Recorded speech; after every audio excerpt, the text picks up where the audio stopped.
Hey guys, আসসালামু আলাইকুম। আমি হিমেল।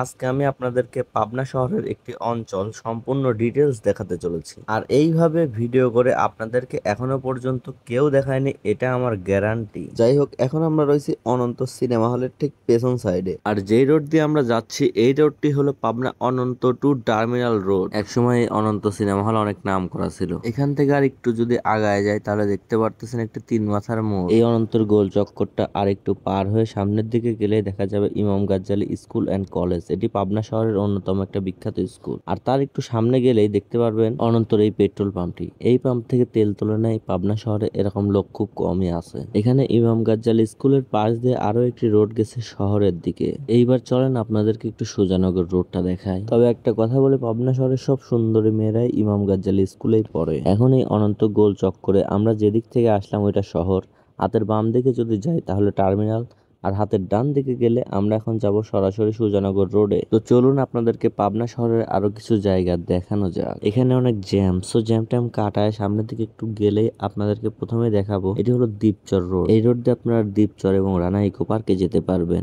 এখন অনন্ত ছেড়ে যদি আমরা সামনের দিকে আরেকটু যেতে থাকি তাহলে আপনারা দেখতে পারবেন হাতের ডান সাইডে গরিবুল্লাহ মসজিদ, পাবনার অন্যতম একটি বিখ্যাত মসজিদ এই গরিবুল্লাহ জামে মসজিদ। এটি পাবনার দক্ষিণ রাঘবপুরে অবস্থিত।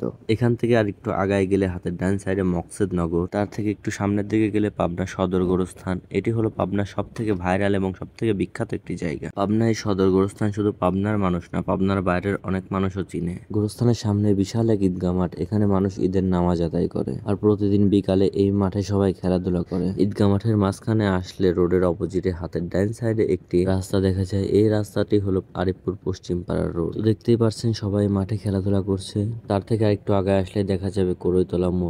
এই বাম দিক দিয়ে চলে গেলে দোহার পাড়া, তার থেকে আরেকটু আগে আসলে আরিফপুর মোড়। তো আজ এ পর্যন্তই। আমাদের এই ভিডিওটি কেমন লাগলো অবশ্যই কমেন্ট করে জানাবেন। পাবনার মানুষ হয়ে পাবনার ভিডিও বেশি বেশি করে শেয়ার করবেন এবং আমাদের এই পেজটি ফলো করে যাবেন। আর ইউটিউব থেকে দেখতে সাবস্ক্রাইব করতে ভুলবেন না। তো সবাই ভালো থাকবেন, দেখা হবে অন্য কোনো ভিডিওতে। আল্লাহ হাফেজ।